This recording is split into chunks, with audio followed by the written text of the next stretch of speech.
오늘 말씀의 제목은 유대인의 왕이라고 제가 말씀을 정했습니다.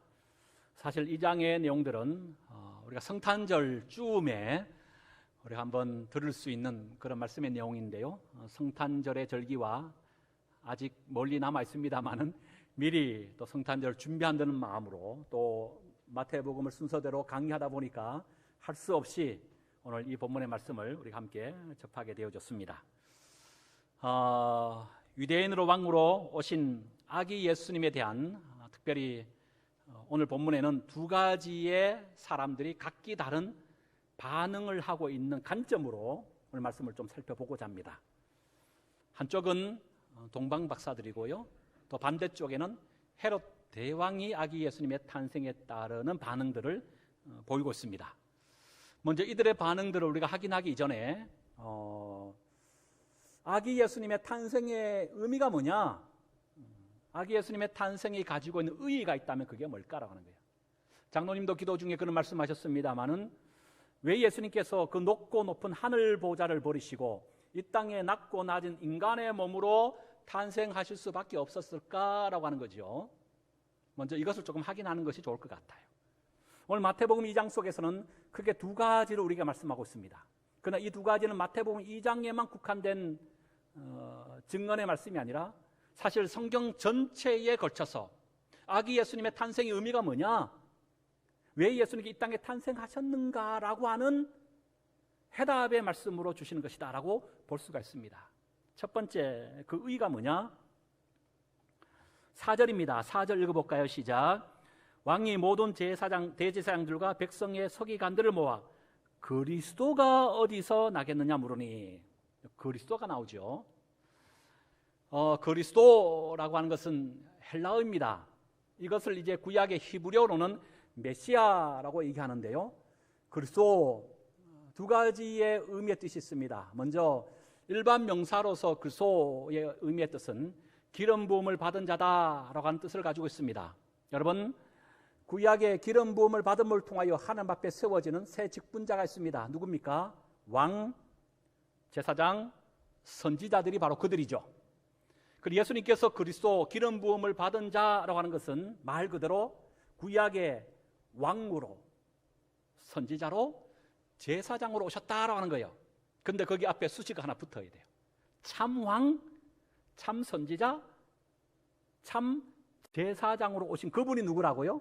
그리 바로 그리스도 예수님이시다 라고 하는 말씀입니다. 또 이 그리스도 이제 일반 명사가 아니라 고유 명사로서 불려질 때는 이 그리스도라고 하는 의미의 뜻이 종말의 구원자다라고 하는 의미의 뜻을 가지고 있습니다. 이것은 예수님의 이름의 뜻과도 정확하게 일치하다는 것을 우리가 발견할 수가 있는데요. 여러분, 마태복음 1장 21절을 보세요.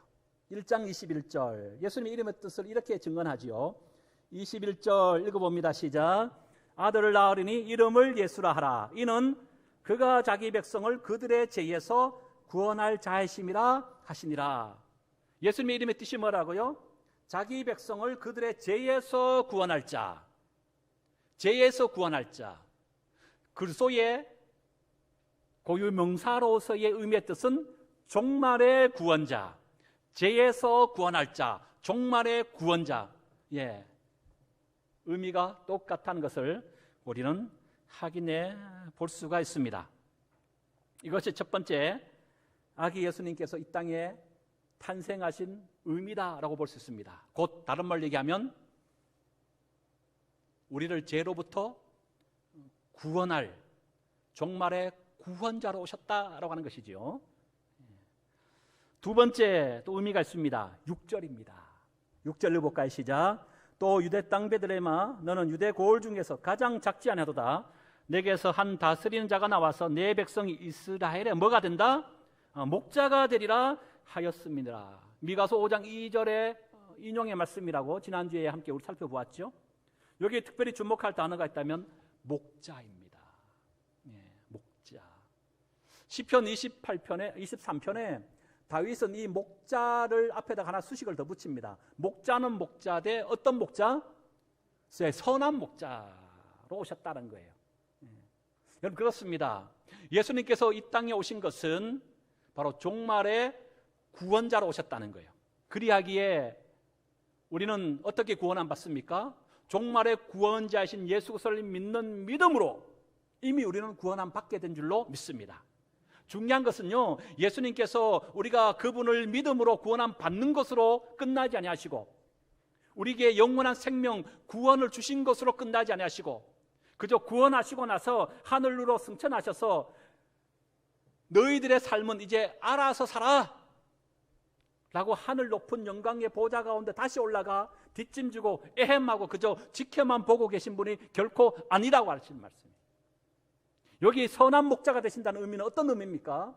지난주에 함께 말씀을 나눈 것처럼 우리가 구원 안 받고 난 이후에 천국 가는 그날까지 우리 모든 인생의 전반적인 삶을 하나님의 경륜과 섭리와 뜻 가운데 붙들고 계시다는 거예요. 그리고 궁극적으로 어떻게 하신다? 우리 인생을 푸른 초장, 실만한 물가로 인도하시는 선한 목자가 되신 분, 그분이 누구라고요? 그분이 바로 예수님이라는 거예요. 이를 위하여 예수님께서 이 땅에 오셨다는 거예요. 지금 어떤 모습으로? 베들레헴의 아기 예수님으로 탄생하셨다라고 하는 거예요. 이제 본론으로 들어가서 이런 베들레헴에 탄생하신 아기 예수님에 대한 반응들이 있습니다. 각기 다른 두 부류의 사람들의 다른 반응들을 우리가 살펴볼 텐데요. 첫 번째 반응, 동방박사입니다. 여러분 먼저 1절을 볼까요? 1절 읽어봅니다. 시작. 헤롯 왕 때에 예수께서 유대 베들레헴에서 나심에 동방으로부터 박사들이 예루살렘에 이르러 말하되. 우리가 왜 동방박사라 얘기합니까? 다른 이유가 아닙니다. 오늘 성경은 동방으로부터 박사들이 왔기 때문에 우리는 그들을 향하여 동방박사다 이렇게 지금 말하고 있다는 거예요. 그렇다면 박사들이 왔던 동방, 그것은 과연 어느 나라를 말하느냐? 지금 마태 저자는 마태복음을 쓴 기준점을 자기의 나라 예루살렘을 기준점 잡고 있습니다. 그 예루살렘의 기준으로 봤을 때 동방이 어디냐? 바벨론이라고 얘기합니다. 예루살렘으로 기준하여 동쪽에 있는 나라 바벨론을 얘기하고 있어요. 여러분, 바벨론 하면 생각나는 것이 무엇입니까? 주전 587년도에 남왕 유다를 멸망시켰던 나라가 어떤 나라? 바로 이 바벨론이었잖아요. 멸망만 시켰습니까? 3차에 걸쳐서 이스라엘 백성들을 포로로 끌려 잡아가게 했던 나라 또한 바벨론이었잖아요. 그런데 이 대제국 바벨론, 결코 멸망하지 않을 것 같은 이 대제국도 예레미야 예언에 따라서 포로로 끌려간 지 70년 만에 어떻게 해요? 바벨론이 페르시아 제국에 멸망을 당합니다. 그리고 예수님 시대에는 이 페르시아 역시 로마 제국에 멸망을 당하여 지금 이스라엘은 로마의 속국으로 있는 그런 상태입니다. 그래서 여기 동방이라고 하는 것은 바벨론을 지나 페르시아의 후예들이다, 이렇게 역사가들은 말하고 있습니다. 이 동방으로부터 온 박사들, 그럼 박사라고 하는 그들은 누구냐? 이 박사는 헬라어로 마고이라고 하는 단어를 사용하는데요, 하늘의 별을 관측하는 점성가들이라고 얘기합니다.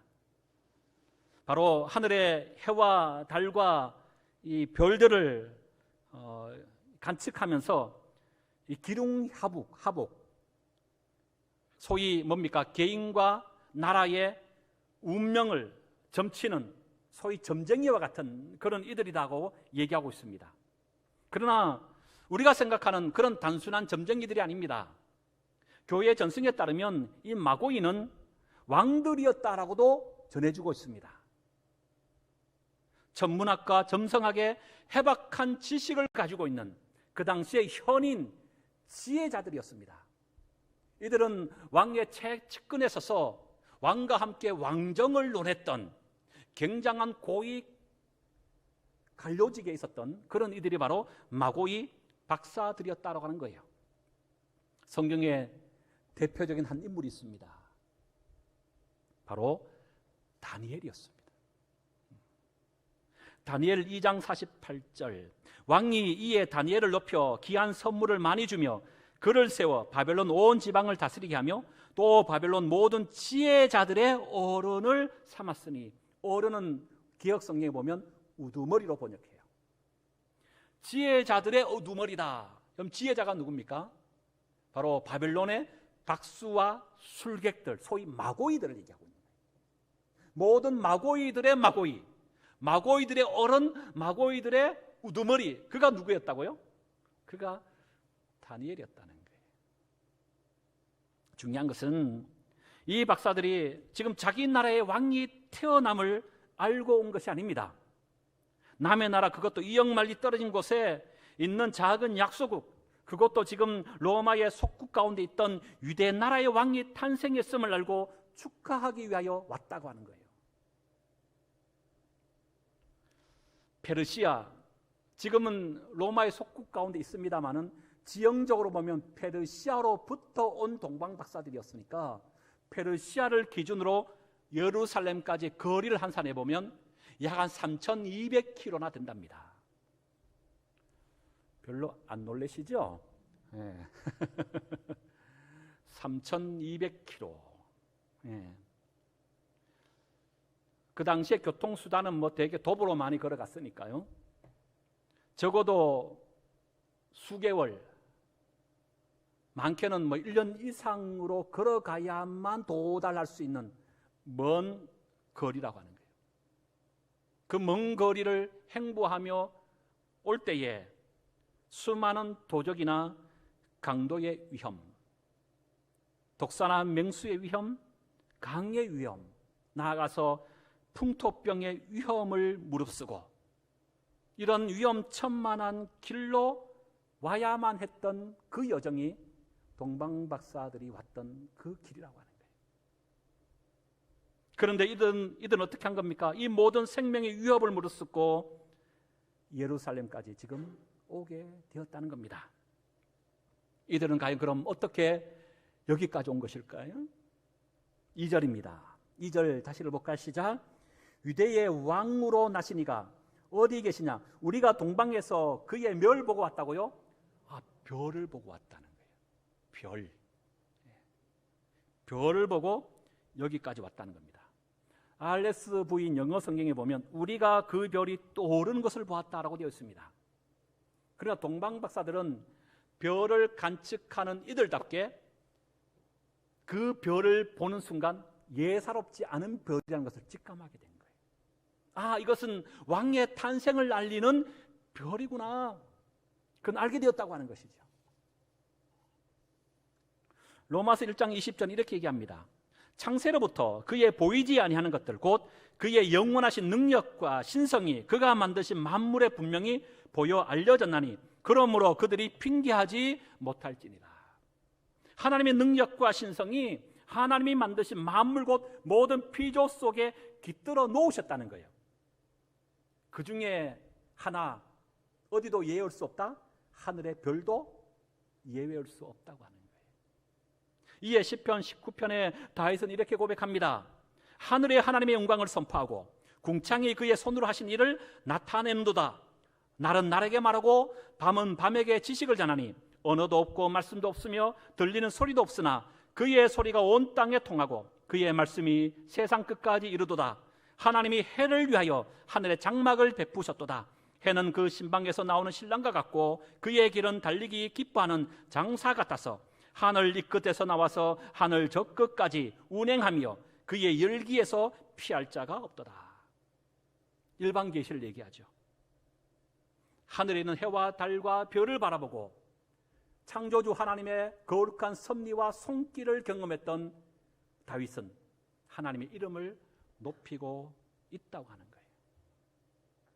나아가서 여호수아 10장 12절과 13절은 이렇게 우리에게 증언합니다. 여호와께서 아모리 사람을 이스라엘 자손에게 넘겨주시던 날에 여호수아가 여호와께 아뢰어 이스라엘의 목전에서 이르되 태양아 너는 기브온 위에 머무르라. 달아 너도 아얄론 골짜기에서 그리할지니라 하매 태양이 머물고 달이 멈추기를 백성이 그 대적에게 원수를 갚기까지 하였느니라. 야살의 책에 태양이 중천에 머물러서 거의 종일토록 속히 내려가지 아니하였다고 기록되지 아니하였느냐.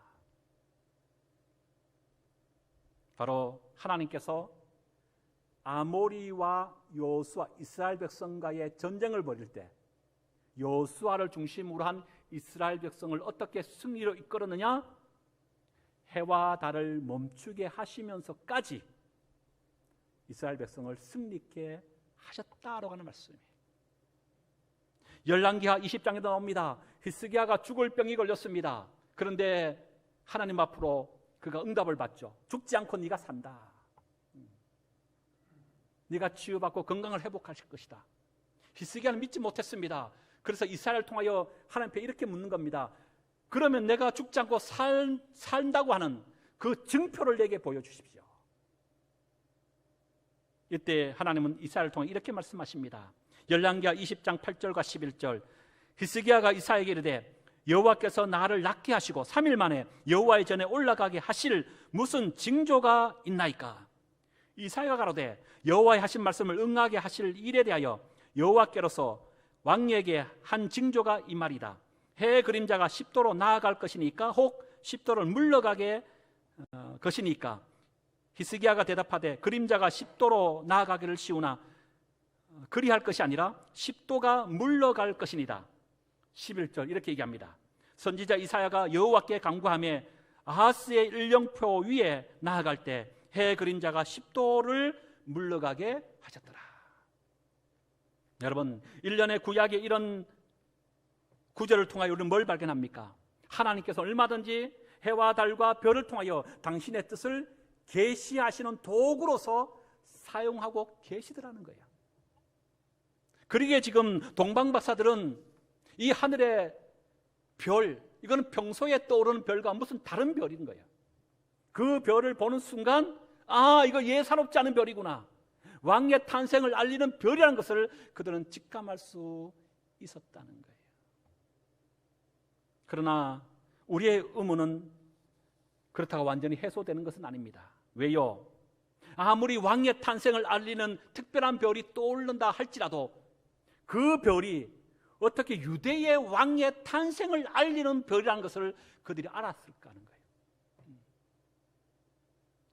동방박상 페르시아의 후예들이기 때문에 그 왕의 탄생을 알리는 별이라면 지금 로마의 속국 가운데 있잖아요. 그렇다면 로마를 물리치고 페르시아를 다시금 재건할 자기의 나라의 왕이 탄생하고 있다는 것을 알면 모를까? 이역만리 멀리 떨어져 있는, 그것도 로마의 지금 속국 가운데 있는 가장 약소하고 작은 유대 땅에, 그것도 아기 예수님이 구약의 약속에 따라 메시아로 탄생하실 것을 어떻게 알았느냐라고 하는 거예요. 여러분의 얼굴 보니까 목사는 저는 별로 관심이 없는데요. 그렇지 않죠? 우리는 이런 의무를 제의할 수 있다고요.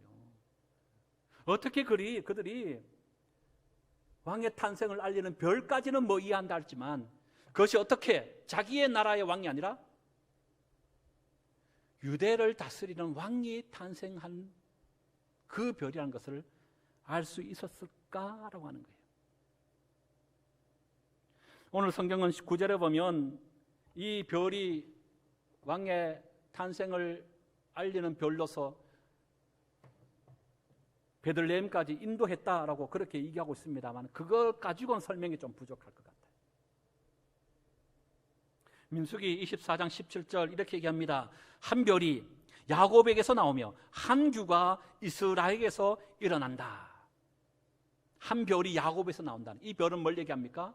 야곱의 후손으로부터 장차 메시아가 나실 것이라는 것을 미리 예언적으로 말씀하고 있는 거예요. 그리고 요한계시록 22장 16절 이렇게 얘기합니다. 나는 다윗의 뿌리요 자손이니 곧 강명한 새벽별이라 하시더라. 예언되어졌던 예수님이 요한계시록 속에서는요, 약속의 성취와 완성자로서 새벽별로서 묘사하고 있다는 거예요. 그러니까 여러분, 성경 가운데 별은 전통적으로 오실 그리스도를 상징하는 것으로 표현하고 있다는 거예요. 이것을 이미 민수기에서 예언되어 왔고 요한계시록에서는 어떻게 그것이 완성되어져 갔는가를 우리에게 보여주고 있더라는 겁니다. 여러분, 해답은 여기 있습니다. 바벨론으로 끌려갔던 이들 가운데 누가 있다고요? 1차 때는 다니엘, 2차 때는 에스겔 같은 사람들이 있었어요. 그리고 아울러 그들이 70년 이후에 바벨론이 페르시아 제국에 멸망당하면서 고레스가 왕이 되면서 칙령을 내리잖아요. 포로로 끌려온 모든 백성들은 자기의 나라로 귀환하여 돌아가라. 그때 3차에 걸쳐서 귀환하잖아요. 2차 귀환의 지도자가 누굽니까? 에스라였어요. 에스라는 바벨론 땅 포로지에서 태어난 인물입니다. 그런데 그를 성경은 뭐라고 증언합니까? 율법 학자였다는 거예요. 성경을 깊이 연구하는 성경 신학자였습니다. 어떻게 그 바벨론 땅에서 태어났던 이가 성경을 연구하는 율법 학자가 될 수 있었을까요? 포로로 끌려갔던 이들 가운데 대표적으로 다니엘 같은 사람, 에스겔 같은 사람들. 그러니까 무슨 얘기예요? 포로로 끌려간 바벨론 땅의 이스라엘 백성들, 그 다니엘과 에스겔 같은 사람들이 그 포로지에서 뭘 했다는 겁니까? 포로로 끌려간 자기의 민족, 자기 동족 이스라엘 백성을 향하여 하나님의 말씀을 가르쳤다는 거예요. 성경 가르쳤다는 거예요. 그 가운데는 다니엘 보세요.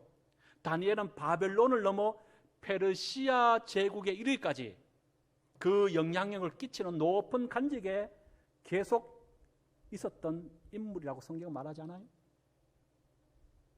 지금 동방박사들은 페르시아의 후예들입니다.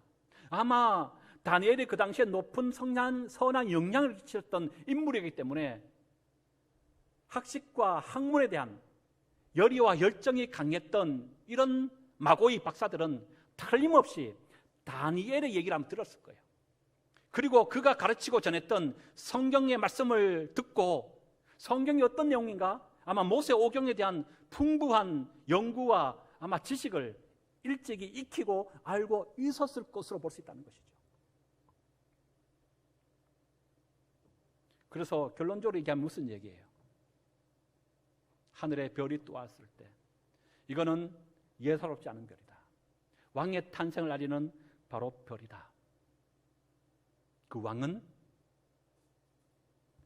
유대의 왕으로 탄생하실, 그걸 알리고 보여주는 별이다. 그는 알 수 있었다는 거예요. 그래서 2절 중반에 보면 우리가 동방에서 그의 별을 보고, 그라고 돼요. 누구요? 유대인의 왕으로 오셨던 바로 그 별이라는 것을 직감하며 여기까지 올 수 있었다라고 말씀하고 있는 거예요. 그리고 이제 여기까지 온 동방박사들의 아기 예수님에 대한 반응이 나와요. 10절입니다. 10절 읽어봅니다. 시작. 그들이 별을 보고 매우 크게 기뻐하고 기뻐하더라. 여기 같은 단어들이 계속 반복돼요. 매우와 크게가 같은 의미의 뜻이잖아요. 기뻐하고 기뻐하다가 또 반복되죠. 그러니까 이걸 중언법적 표현이다라고 주석은 그렇게 말하는데요.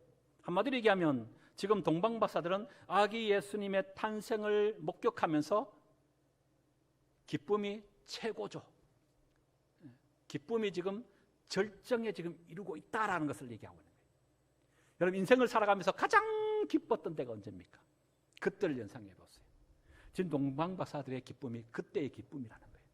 인생을 살아가면서 최고의 기뻐했던 그 순간, 지금 동방박사들은 아기 예수님의 탄생을 목도하는 순간, 자신의 인생 모든 전반에 걸쳐서 가장 기뻐했던 기쁨의 최고조를 경험하고 있었다라고 지금 증언하고 있는 거예요. 그들은 여기서 끝나지 않습니다. 11절입니다. 11절 우리가 잘 알고 있는 내용의 말씀이 기록되어 있죠.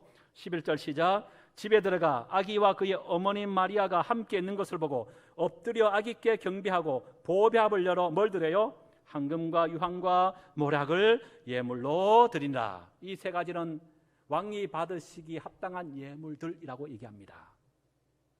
그런데 여러분, 이것은 단순히 유대 땅에 탄생한 아기 예수님 앞에만 드렸던 예물이지만 그 예물의 의미는요, 단순히 유대의 왕이 나셨기 때문에 그 유대의 왕에게만 드리는 예물이라고 얘기하잖아요.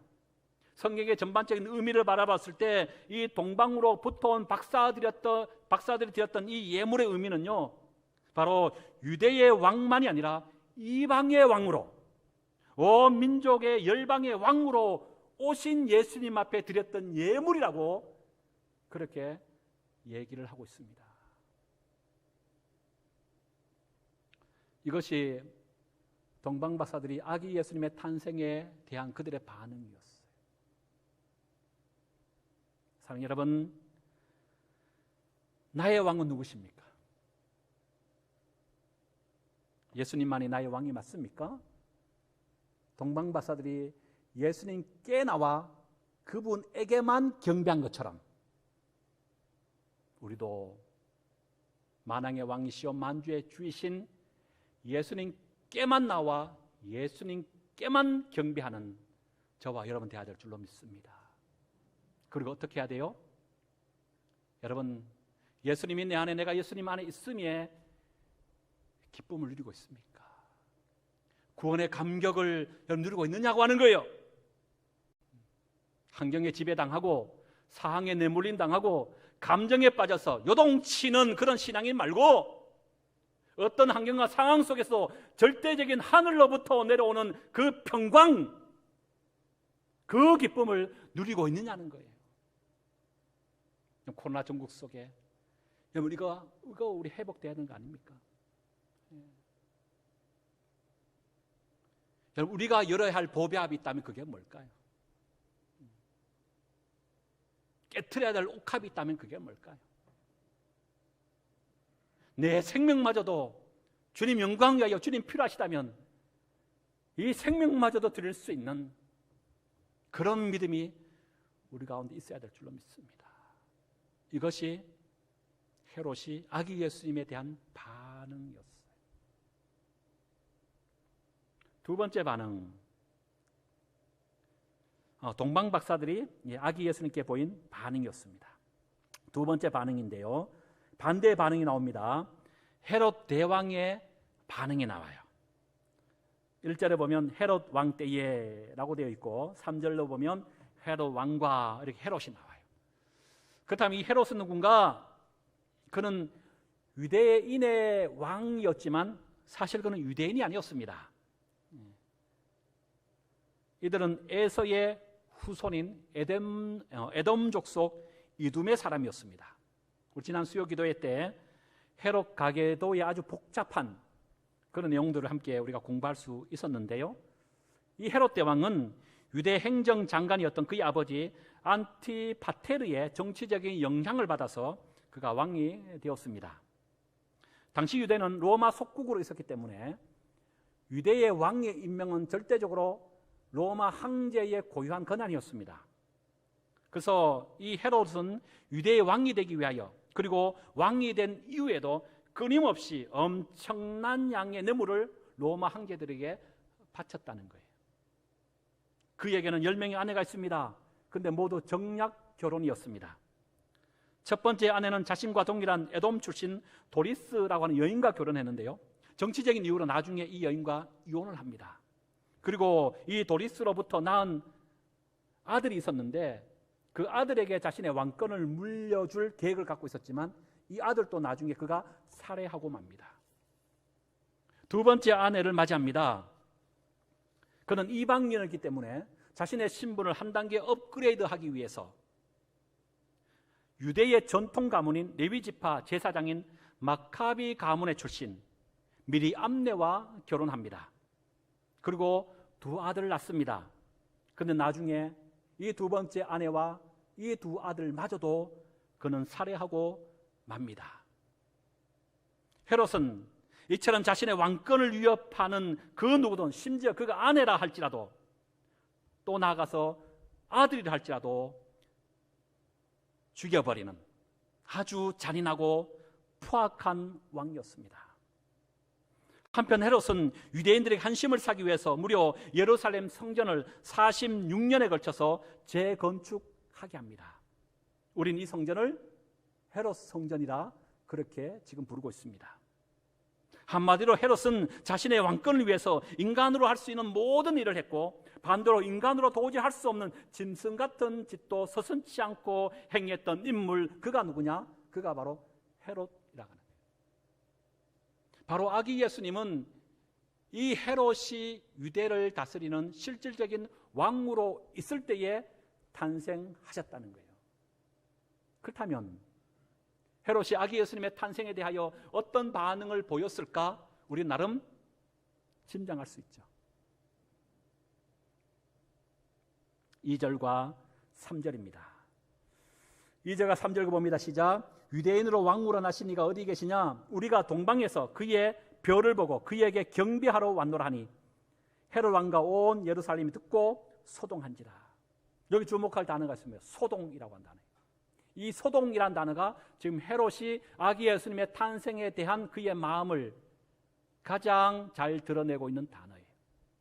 소동하다, 소동, 이런 단어의 원문적 의미의 뜻을 보니까 뒤흔들다, 당황하게 하다, 어지럽히다 라는 뜻을 가지고 있습니다.